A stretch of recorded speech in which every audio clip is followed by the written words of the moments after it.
সে দেখলো সামনে এক যুবক দাঁড়িয়ে আছে। কে তুমি? এখানে কেন এসেছো? জানো না এখানে এক দুষ্টু দৈত্য আছে, সে তোমাকে দেখতে পেলে হত্যা করে ফেলবে। তাড়াতাড়ি এখান থেকে চলে যাও। আমার নাম জ্যাক। আমি এই রাজ্যের রাজকুমার। শিকারের সন্ধান করতে করতে এখানে চলে এসেছি। কিন্তু এই ভয়ঙ্কর জঙ্গলে তুমি কি করছো?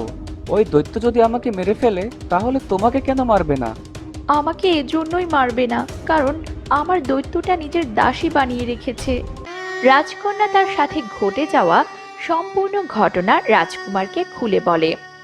সবকিছু শুনে রাজকুমার অবাক হয়ে গেল। সে বলল, তুমি তো তাহলে অনেক বড় বিপদে পড়েছো রাজকন্যা। না জানি তোমার বাবা তোমাকে হারিয়ে এখন কিভাবে দিন কাটাচ্ছে।